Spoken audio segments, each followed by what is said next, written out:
Nous allons avoir le plaisir d'entendre Jean-Pierre Bourguignon. Jean-Pierre Bourguignon est mathématicien en géométrie différentielle, équation aux dérivées partielles, EDP, en lien avec la physique, la relativité générale, etc. Il a eu une longue carrière aussi de s'occuper de la recherche à travers la direction de la Société mathématique de France, de l'IHES.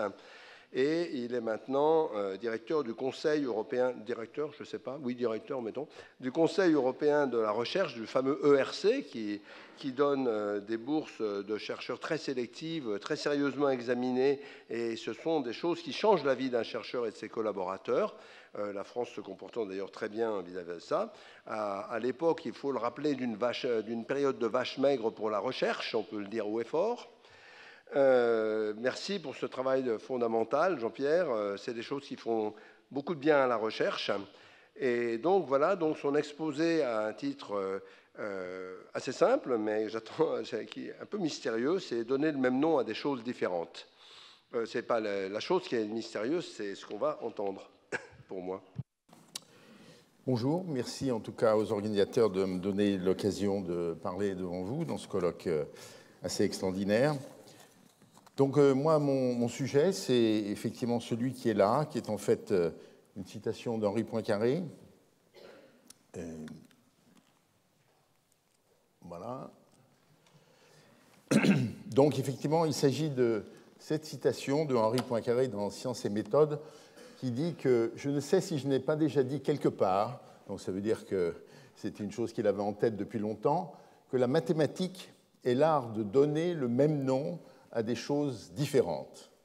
Il convient que ces choses, différentes par la matière, soient semblables par la forme et qu'elles puissent, pour ainsi dire, se couler dans le même moule. Donc voilà. En fait, il continue dans ce texte, donc dans Sciences et méthodes, qui peut toujours être lu avec tout à fait intérêt. Comme vous savez, il y a eu cette trilogie qui était une trilogie de textes à la fois scientifiques, mais aussi philosophiques, destinée à un grand public qui s'appelle Sciences et hypothèses, Sciences et méthodes, la valeur de la science, au début du XIXe siècle, et qui vient d'être d'ailleurs réédité par Duno, qui est très intéressant de voir qu'un scientifique du niveau de Poincaré n'hésitait pas à passer du temps à écrire des textes de vulgarisation de haut niveau, sans concession, mais quand même remarquablement clairs. Donc il continue dans ce texte, juste après cette citation, que quand le langage a été bien choisi, on est tout étonné de voir que toutes les démonstrations, faites pour un objet connu, s'appliquent immédiatement à beaucoup d'objets nouveaux. On n'a rien à changer, pas même les mots, puisque les noms sont devenus les mêmes. Voilà, donc ça c'est cette citation. En fait, il continue encore. Un mot bien choisi suffit le plus souvent pour faire disparaître les exceptions que comportaient les règles énoncées dans l'ancien langage. C'est pour cela qu'on a imaginé les quantités négatives, les quantités imaginaires, les points à l'infini, que sais-je encore. Et les exceptions, ne l'oublions pas, sont pernicieuses parce qu'elles cachent les lois. Donc c'est une très bonne, disons, introduction à ce thème de comment le langage aide à la pensée, au développement de la science, mais aussi par quels efforts, comment arrive-t-on à trouver ces identifications. Donc si vous voulez, mon propos, donc ça va être donc de parler de ce sujet, bien entendu, puisque j'ai choisi de le mettre en titre, mais à partir d'un certain nombre de textes tout à fait significatifs dans l'histoire des mathématiques. Donc d'abord, ces textes de Poincaré, enfin je m'en inspirerai de diverses façons. Un texte qui pour moi est très important et souvent mal connu, qui vient juste d'être traduit en français par M. Lobau, qui est un texte d'Hermann Weyl qui s'appelle Philosophie des mathématiques et des sciences de la nature, dont il existe deux éditions, une première édition en allemand, puis une édition complétée donc dans les années 20, et ensuite une édition complétée après la guerre, en 1949, qui est cette fois traduite en anglais avec des notices historiques de Hermann Weyl, dans lesquelles souvent il fait remarquer qu'il avait quand même vu juste quelques années auparavant, ce qui est un commentaire intéressant. Et puis aussi d'autres textes très importants pour les géomètres, en tout cas pour les géomètres différentiels que je suis, de Riemann, et un texte extrêmement important et méconnu de Lagrange, dont je vais essayer de commenter. Donc voilà, et après j'arriverai à des conclusions. Donc voilà un peu ce que je veux faire. Et en fait, je voudrais prendre 3 exemples de situations justement où les problèmes de terminologie, de concepts à identifier sont apparus, ont mis du temps, et aussi dans quel contexte ils sont vraiment apparus. Donc le premier exemple que je voudrais prendre a trait au nombre et à la géométrie. Donc la notion de nombre est une notion qui évidemment existe dans énormément de civilisations. D'abord la notion de nombre entier, il s'agit de compter. Déjà un peu plus sophistiquée, la notion de fraction, donc le nombre rationnel, diviser un nombre entier par un autre, à condition qu'il ne soit pas nul. Voilà. Et alors, comme vous savez, pour les Grecs, c'est une chose qui a déjà été évoquée hier, une des choses qui est apparue comme problématique et qui du coup a amené un peu un schisme dans les mathématiques, c'est que pour les pythagoriciens, les seuls nombres acceptables étaient les nombres rationnels. Or, dès que vous faites de la géométrie, que vous connaissez le théorème de Pythagore et que vous regardez la longueur de la diagonale du carré, vous tombez sur le nombre racine de 2, et c'était connu des Grecs et ce n'est pas très difficile, c'est un exercice intéressant même pour un élève du collège, de démontrer que racine de 2 ne peut pas être un nombre rationnel. Donc du coup, apparaissent dans la géométrie des scandales, des nombres qui ne peuvent pas être acceptés comme nombres, qui sont des nombres irrationnels. D'où l'idée qu'il doit y avoir 2 mondes. Il y a le monde des figures, de la géométrie, et le monde des nombres, parce qu'on se limite aux nombres rationnels. Donc ça a été quand même une chose qui a pesé dans l'histoire des mathématiques pendant très très longtemps. Et donc, comme je vais y revenir dans une minute, a donc amené à ce schisme. Et alors, cette fois, si on se limite pour quelques minutes au nombre rationnel, d'une certaine façon, il y avait quand même le fait qu'il est apparu assez rapidement que la règle bien connue, que quand je multiplie un nombre positif par un nombre positif, je trouve un nombre positif, donc plus par plus donne plus, et que du coup, ça veut dire que quand je fais le carré d'un nombre, il n'y a pas moyen qu'il soit un nombre négatif. Mais pourtant, il apparaissait utile, en particulier c'est Cardan qui est le premier à mis ça en évidence. Excusez-moi.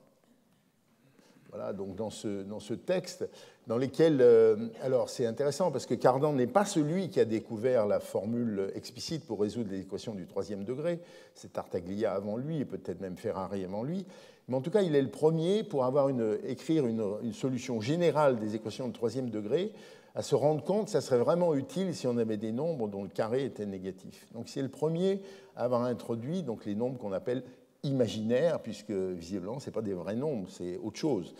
Et donc ces nombres imaginaires sont apparus dans les mathématiques à ce moment-là, mais un peu comme une commodité d'écriture, c'est-à-dire qu'on n'était pas encore dans quelque chose qui avait vraiment un sens.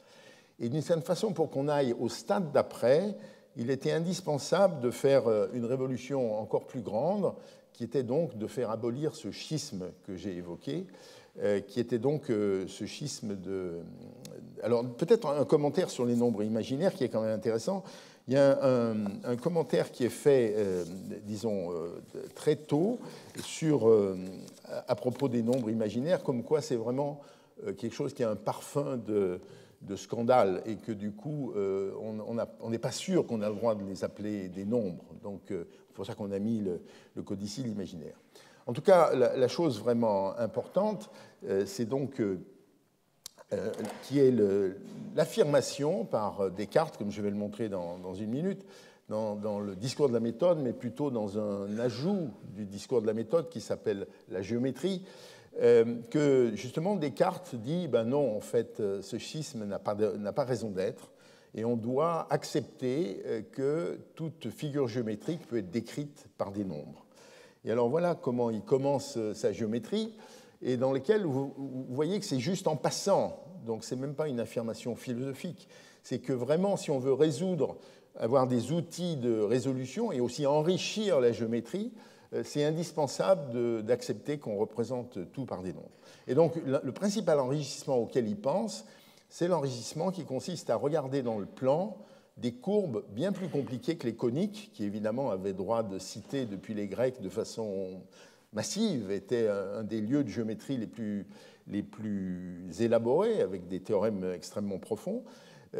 Donc Descartes a dit, mais après tout, si je prends une équation algébrique et que je prends des coordonnées et que je regarde les courbes de 3e degré, 4e degré, 5e degré, voilà des objets géométriques que je peux manipuler puisque je peux calculer sur eux aussi bien qu'avec les coniques, qui sont des objets du second degré, et il n'y a pas de raison de se limiter. Donc c'est dans ce contexte un petit peu limité que Descartes affirme ça. Mais en tout cas, ça c'est une affirmation extrêmement importante. Et donc, dans le cas de Descartes, donc c'est alors une chose très intéressante à ce propos, même si c'est, quand vous lisez le texte, enfin, le texte continue plus loin, mais vous voyez bien que dès l'introduction, quand il parle de ça, il en parle en passant, sans en faire une prise de position philosophique. Hermann Weyl, justement dans son texte sur la philosophie des mathématiques et des sciences de la nature, dit la chose suivante. L'introduction des nombres comme coordonnées, en faisant référence au processus particulier de la division du continu à une dimension, est un acte de violence dont la seule justification est le fait qu'elle permet d'utiliser la souplesse calculatoire que ce continu offre avec ses 4 opérations. Donc vous voyez que parce qu'il s'agissait de faire cesser un schisme, ce n'est pas du tout quelque chose d'anecdotique, ça change complètement les choses. Et aujourd'hui, évidemment, alors que tout le monde, y compris les enfants, quand ils font des jeux sur leur téléphone ou sur leur tablette, utilisent des coordonnées, donc l'affirmation de ces coordonnées est devenue une banalité totale, alors qu'historiquement, elle n'était pas une banalité totale. Ça ne veut pas du tout dire que les Grecs s'interdisaient de temps en temps d'utiliser des nombres pour faire des calculs géométriques, mais en tout cas, l'affirmation qu'il y a complète correspondance entre ces deux mondes. Donc je reviens au nombre imaginaire, parce que maintenant, vous allez voir que je vais pouvoir me servir de cette affirmation pour peut-être voir les nombres imaginaires un peu différemment. Le premier, semble-t-il, qui a entrevu, donc voilà, excusez-moi, c'était la citation d'Hermann Weyl que je viens de faire, donc c'est le premier qui a entrevu l'idée de peut-être relier les nombres imaginaires à des constructions géométriques dans le plan. En fait, c'est Johannes Wallis dans des Algebra Tractatus. Mais en fait, là, c'est aussi en passant, en faisant remarquer qu'après tout, on pourrait peut-être voir les nombres imaginaires, les représenter comme des objets dans le plan, mais il n'en fait pas de théorie. Et c'est très étrange qu'il a fallu attendre très très longtemps, c'est-à-dire le début du XIXe siècle, enfin même le XIXe siècle, et Jean-Robert Argan, qui a vraiment, cette fois, parlé d'un plan complexe, c'est-à-dire de dire qu'après tout, si on rapporte les coordonnées du plan avec les nombres réels qui sont l'axe habituel des x, et si on met sur l'axe des y, donc qu'on a tendance à représenter verticalement le nombre imaginaire i, alors brusquement, tout un tas de choses qu'on fait sur les nombres imaginaires deviennent extrêmement simples, à condition qu'on fasse donc ce qu'on appelle maintenant le plan complexe, c'est-à-dire qu'on définisse dans ce plan tout ce qu'on faisait d'habitude avec les nombres, c'est-à-dire des additions, ça on sait faire, on ajoute les deux coordonnées, ça Descartes le faisait, mais aussi une multiplication. Donc c'est ça la nouveauté. Et pourquoi cette multiplication devient très naturelle et pourquoi elle représente naturellement les nombres imaginaires? Eh bien, si on pense que la multiplication par i, qui consiste de passer de 1 à i, ça consiste à faire une rotation de 90 degrés, si je fais 2 fois cette opération, donc je multiplie i par lui-même, je trouve 90 degrés plus 80 degrés, 180 degrés, donc je trouve la multiplication par moins 1. Et donc, j'ai représenté la vertu fondamentale des nombres imaginaires, qui est que le carré de i, c'est moins 1. Et donc, ça, c'est évidemment, ça donne une représentation extrêmement simple, et surtout, on dispose d'un nouvel objet mathématique, qui est le corps des nombres complexes, parce qu'après ça, on peut démontrer qu'avec ce plan, avec ces nouvelles opérations, les additions, les multiplications, on peut faire comme on fait d'habitude, à part le nombre 0, tout nombre a un inverse, on sait calculer l'inverse très simplement, donc c'est un corps au sens des mathématiciens, aussi intéressant que le corps des nombres réels pour lequel on est habitué à faire des additions, des multiplications, des soustractions, des divisions, à condition de ne pas diviser par 0. Donc voilà, donc ça a été ce passage d'un objet purement algébrique à un objet qui devient géométrique, mais pour lequel l'opération algébrique devient limpide, d'une certaine façon. Ce n'est plus du tout une bizarrerie, et que du coup, on dispose à ce moment-là d'un objet extrêmement intéressant. Mais pour montrer qu'il y a quand même des choses étonnantes, après, on peut se dire, après tout, j'ai fait ça, je suis parti des nombres ordinaires que j'ai représentés sur la droite réelle, donc ce continu à une dimension. Donc on a fait cette extension à 2 dimensions, mais pourquoi on ne recommencerait pas et faire donc des nombres hyper complexes, c'est-à-dire faire sur les nombres complexes ce qu'on a fait sur les nombres réels, donc introduire de nouvelles coordonnées. Alors ça a été fait au milieu du 19e siècle par William Rowan Hamilton en introduisant ce qu'on appelle les quaternions. Donc qu'est-ce que c'est que les quaternions? C'est effectivement, cette fois on va être à 4 dimensions, puisqu'on a pris des nombres complexes et on a fait un produit par les nombres complexes. Donc cette fois, on a toujours les nombres réels qui sont un axe, avec 1 comme unité, mais maintenant, on a 3 dimensions imaginaires. Le i qu'on avait d'avance, qui était dans les nombres complexes, et puis un j et un k, c'est les notations qu'on prend d'habitude, pour la partie complexe de cette extension. Et alors, évidemment, on demande que j au carré soit moins 1, comme i au carré c'était moins 1, on demande que k au carré, ça soit moins 1, et c'est un tout petit calcul élémentaire, je ne vais pas le faire, mais je l'ai sur mon écran là, qui consiste à dire que si vous faites ça, le fait que vous imposiez que le produit de i par j soit k, automatiquement entraîne que la partie imaginaire de ces nombres ne sont plus commutatifs. Vous savez que quand on multiplie 2 nombres, faire xy et yx pour les nombres ordinaires, c'est la même chose. Autrement dit, on peut échanger l'ordre. Et bien là, dans les quaternions, le fait d'avoir fait cette extension, passant aux nombres hyper complexes, on perd la commutativité. Et donc ça, c'est intéressant. Et du coup, ça m'amène à un commentaire pour dire que la création mathématique de ces objets, donc la création par Hamilton des quaternions, on se dit, mais après tout, on n'a qu'à continuer. Et puisqu'on a fait les quaternions, on va faire des octaves. C'est Cayley qui a fait ça. Donc on est passé cette fois à 8 dimensions. Et là, le prix qu'on paye, il est assez élevé, parce qu'en fait, on perd bien plus. Ce n'est pas seulement que ça ne va pas être commutatif, mais en fait, on perd même ce qu'on appelle l'associativité, c'est-à-dire le fait que le produit d'un nombre par la somme de 2 nombres, on peut distribuer les choses, et malheureusement, ça, on ne peut plus le faire. Et donc, il y a vraiment algébriquement, il y a des choses qui font ça. Donc, on est passé des nombres réels aux nombres complexes, puis aux nombres hypercomplexes avec les quaternions. On peut aller jusqu'aux octaves de Cayley. Et je savais, peut-être vous ne savez pas, mais un des experts des octaves de Cayley dans le monde, c'est Jacques Titz, qui était professeur dans cette maison.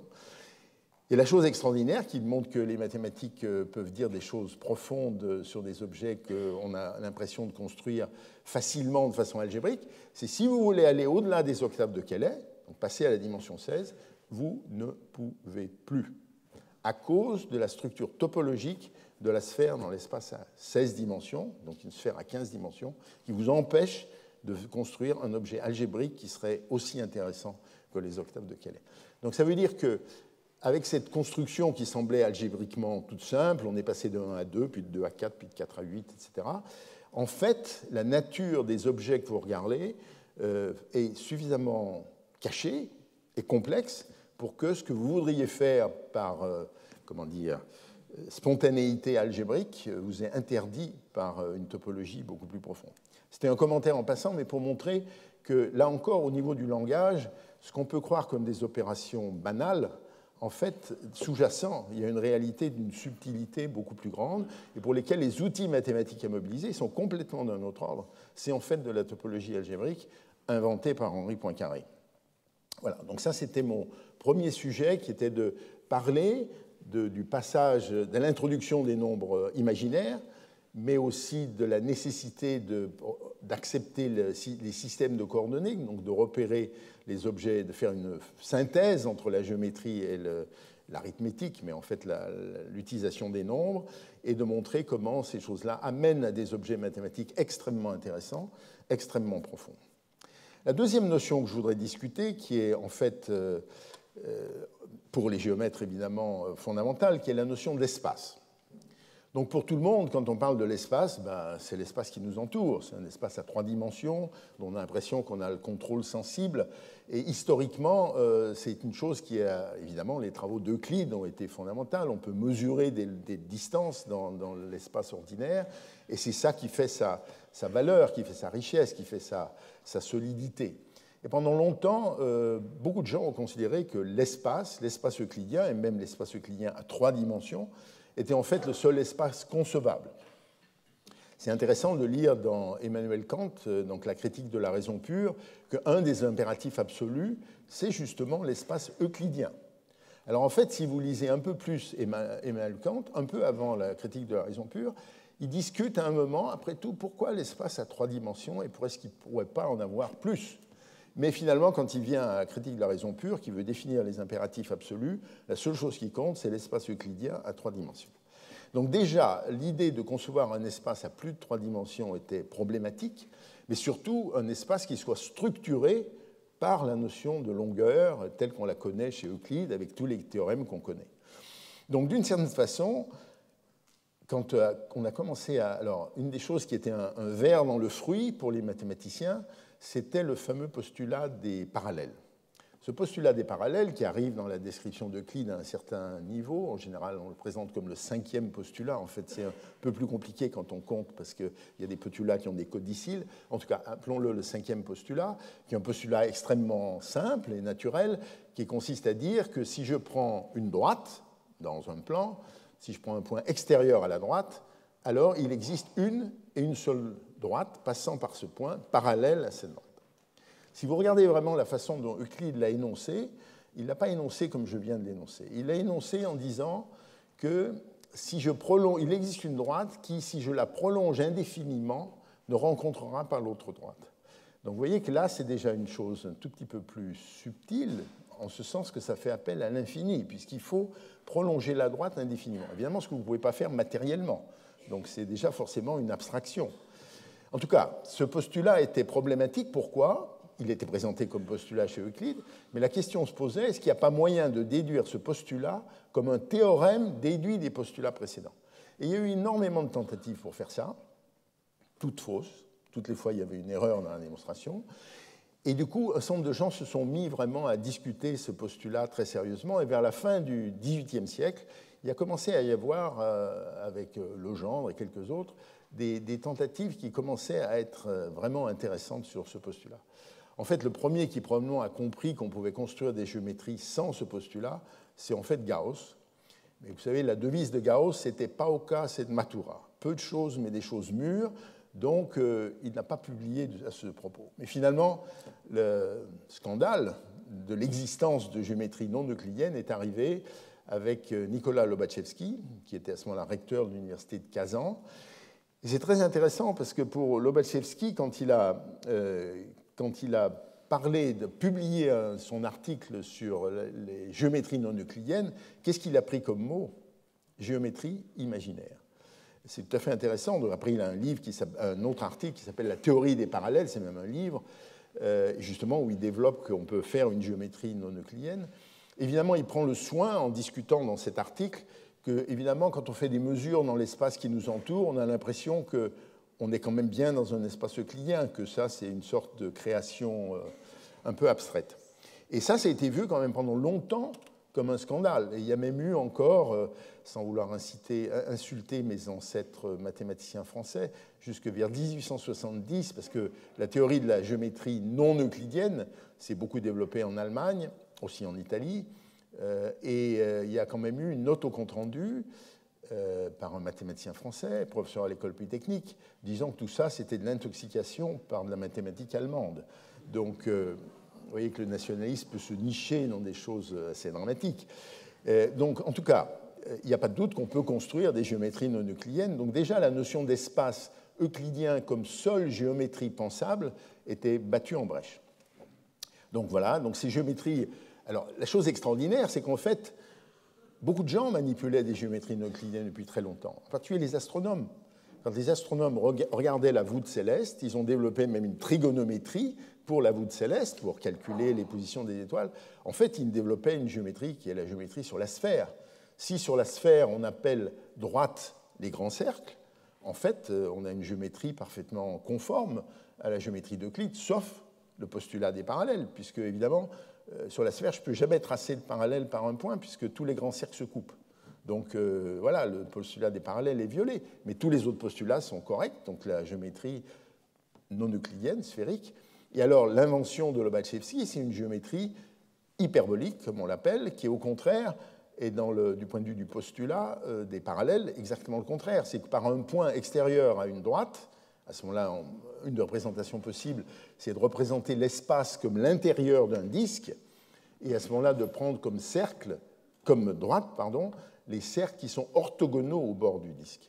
Et évidemment, si vous prenez un point extérieur à un cercle, vous vous rendez compte qu'il y a une infinité de parallèles qui passent par ce point. Donc évidemment, vous violez le postulat, le 5e postulat d'Euclide. Donc ça, c'est aussi une géométrie non euclidienne, extrêmement intéressante, particulièrement pertinente pour les informaticiens, puisque du point de vue des réseaux, c'est plutôt ce type de géométrie qui est pertinente. Ce que je voudrais dire, c'est qu'un pas très important dans la généralisation de la notion d'espace est venu chez Riemann. En plus, dans un moment tout à fait particulier, puisque c'était en fait sa soutenance de thèse, et vous connaissez le système allemand qui a existé jusqu'à très peu de temps, qui était qu'évidemment le candidat présentait ses résultats, mais il devait aussi présenter une leçon sur un des 3 sujets proposés par la faculté. Dans le jury de Riemann, il y avait Gauss, qui a proposé un sujet sur justement les hypothèses sur lesquelles la géométrie est fondée. Et dans ce texte, donc, conçu en très peu de temps, Riemann, à ce moment-là, réfléchissait beaucoup à la théorie de l'éther de la physique, c'est-à-dire le substrat sur lequel toute la physique devait être fondée. Donc il réfléchissait aussi à quelle géométrie est la géométrie de l'éther. En fait, introduit une géométrie beaucoup plus générale et qui pousse l'idée de Descartes beaucoup plus loin, en disant, mais en fait, on peut définir des géométries à partir du moment où on se donne des coordonnées, et on donne une façon de mesurer les longueurs à chaque point, mais qui varie en fonction du point.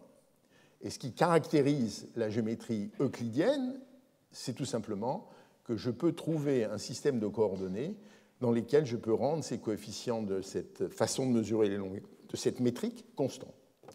Et une façon de le mesurer, c'est par un invariant introduit par Riemann qui s'appelle la courbure. Et donc, un espace qui n'a pas de courbure est un espace euclidien, et tous les autres espaces sont de la courbure. Et les espaces non euclidiens, la sphère ou l'espace hyperbolique, sont très simples de Riemann, puisque c'est les espaces dont la courbure est constante. Après ça, il y a plein d'autres objets bien plus compliqués, avec des bosses, etc. Et donc, ça, c'est une génération considérable de la notion d'espace.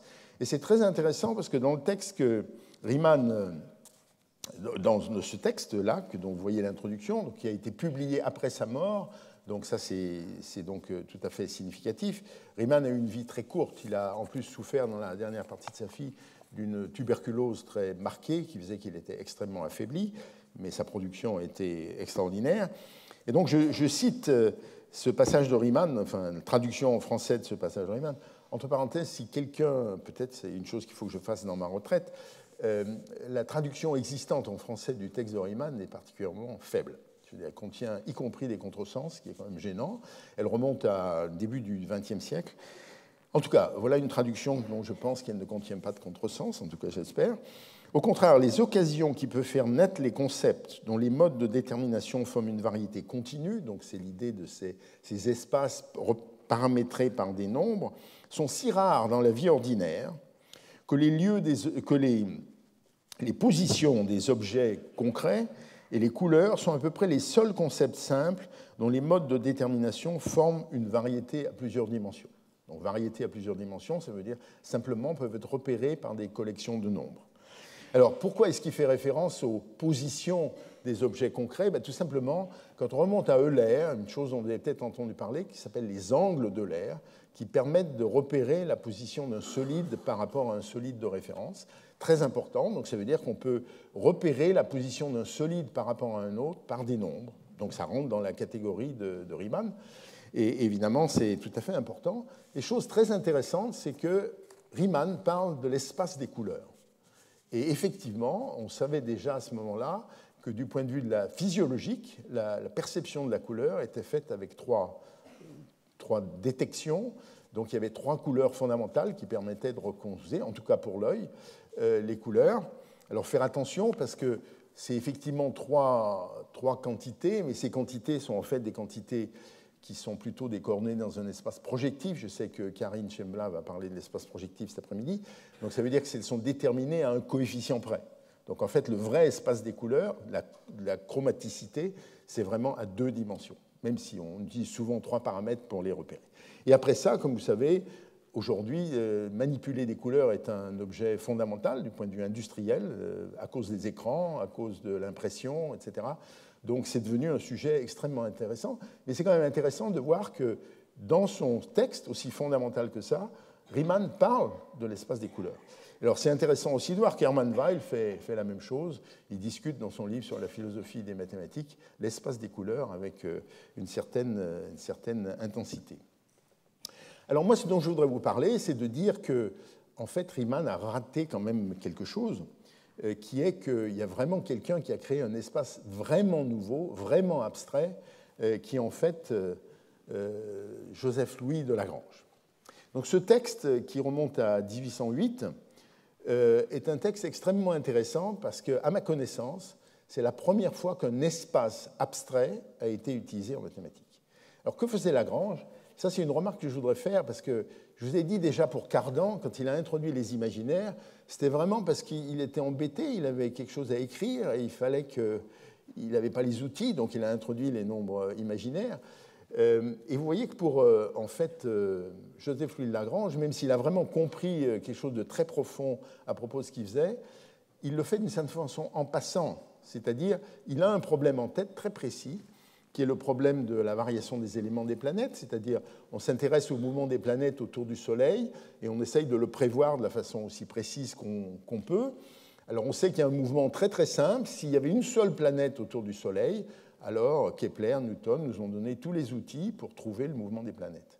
Le problème, c'est qu'il n'y a pas qu'une planète, il y en a plusieurs. Donc les autres planètes viennent perturber le mouvement des planètes. Et donc cette perturbation, évidemment, rend les calculs beaucoup plus compliqués. Donc il y a eu toute une théorie des perturbations qui a été développée, qui fait des choses remarquables. Mais malgré tout, par exemple, une des choses qu'on n'arrive pas à prévoir, est-ce qu'on peut anticiper qu'une planète va être éjectée du système solaire ou pas? Donc ça, c'était un des sujets qui intéressait Lagrange. Et donc là, il développe une technique radicalement nouvelle pour le faire. Et donc tout de suite, dans son texte, il fait remarquer, voilà, on entend en astronomie par éléments un certain nombre de choses qui permettent de repérer les planètes.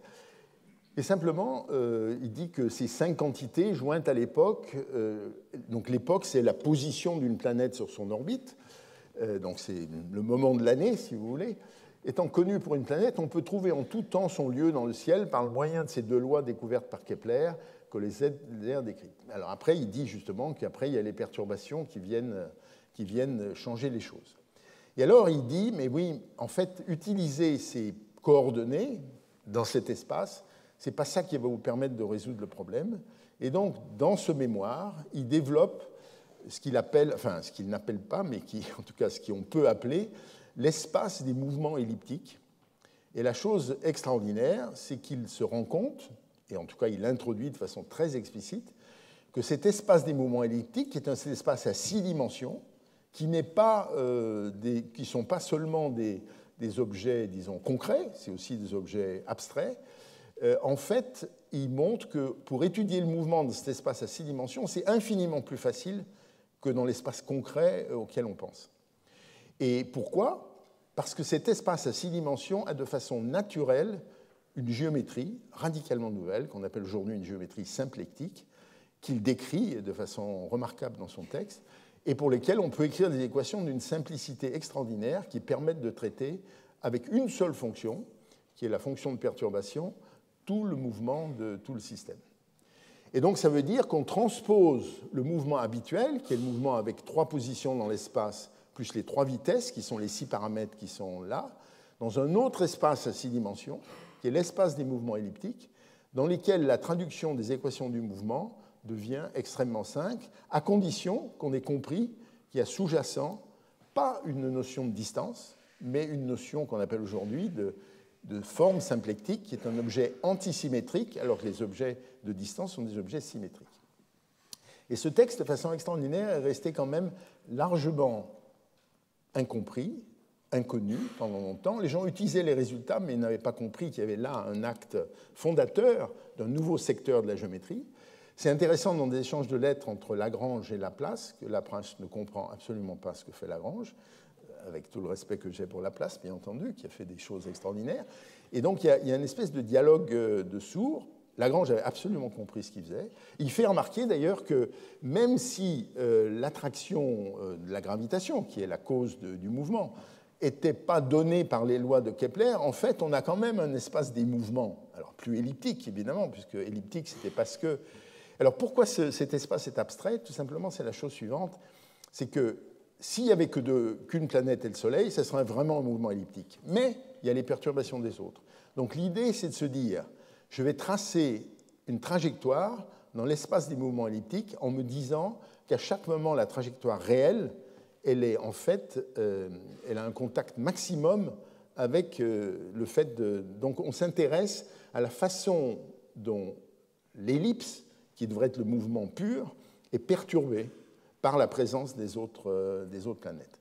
Donc c'est ça, cette idée superbe, qui en fait a donné lieu à une nouvelle géométrie qui aujourd'hui est spectaculaire.